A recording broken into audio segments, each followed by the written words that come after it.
अगर carbon monoxide के molecular orbital diagram को आप पढ़ के नहीं जा रहे हैं तो आपकी कोऑर्डिनेशन कंपाउंड और chemical bonding molecular orbital theory में डेंट है, थोड़ी सी कमी है, इसको जरूर करके जाएं। इसके ऊपर ढेर सारे क्वेश्चंस आते हैं। इसमें एनएमएलई क्या है, पहले तो हम देख लेते हैं फाइंडिंग्स जो आपको याद होना चाहिए। कार्बन मोनोऑक्साइड का बॉन्ड ऑर्डर कितना होता है? इस बॉन्ड ऑर्डर इज 3। यहां तक तो ठीक है, बट एक इलेक्ट्रॉन अगर निकालते हैं तो पुराने सिस्टम के हिसाब से इसकी वैल्यू कम हो जानी चाहिए थी अगर डायग्राम बनाते हैं, लेकिन एक्चुअली में होता क्या है, इसकी वैल्यू 3.5 है, जो कि बहुत ह्यूज है। It's very stable.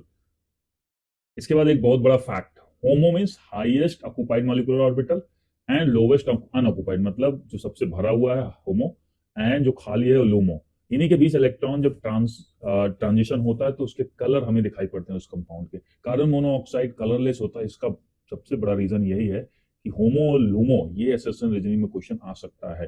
होमो और लूमो का गैप जो होता है कार्बन मोनोऑक्साइड में वो बहुत ज्यादा होता है, तो उसके ऊपर जो फोटोन लाइट निकलती है उसकी वैल्यू यूवी में आती है, विजुअल में नहीं आती, इसलिए कार्बन मोनोऑक्साइड जो है कलरलेस होता है।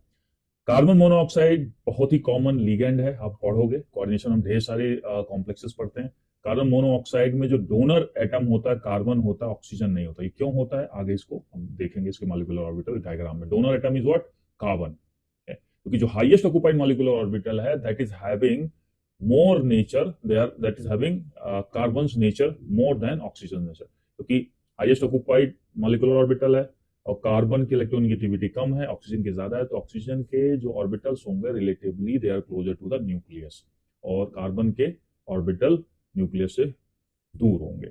इसलिए हाईएस्ट ऑक्युपाइड मॉलिक्यूलर ऑर्बिटल जो होता है इसमें carbon monoxide that is having character of carbon, इसलिए कार्बन एटम से ही डोनर एरो दिखाते हैं वहां पर जब हम कभी भी उसमें मेटल के साथ इसका बॉन्ड बनाते हैं। अब ये बॉन्ड बनने के बाद एक सबसे बड़ा कॉन्सेप्ट जो हम पढ़ते हैं कोऑर्डिनेशन केमिस्ट्री में, सिनर्जिक बॉन्डिंग, मतलब कार्बन ने मेटल को क्या इलेक्ट्रॉन डोनेट किया बॉन्ड बनाने के लिए। मेटल का जो डी ऑर्बिटल का इलेक्ट्रॉन है वो वापस कार्बन में, जो वैकेंट ऑर्बिटल है कार्बन मोनोऑक्साइड में, उसमें वापस ये डोनेट करता है और डबल बॉन्डिंग के कारण ये इसी को सिनर्जिक रिलेशन बता रहे बोलते हैं, क्योंकि दोनों एक दूसरे के इलेक्ट्रॉन का आदान प्रदान करके स्टेबिलिटी बढ़ाते हैं, मतलब एक दूसरे में सिम्बायोटिक रिलेशन है।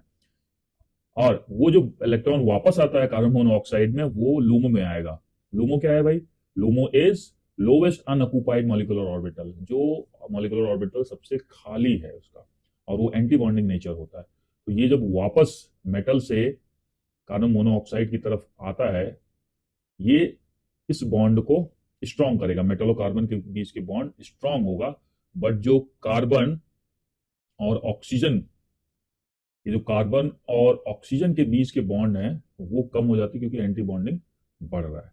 इसके मॉलिक्यूलर ऑर्बिटल डायग्राम को नेक्स्ट वीडियो में डिस्कस करेंगे। ये चीज आपको बिल्कुल याद होनी चाहिए, इस पर कोई ना कोई क्वेश्चन आ सकता है, एसएसएन रीजनिंग पर्टिकुलरली आएगा।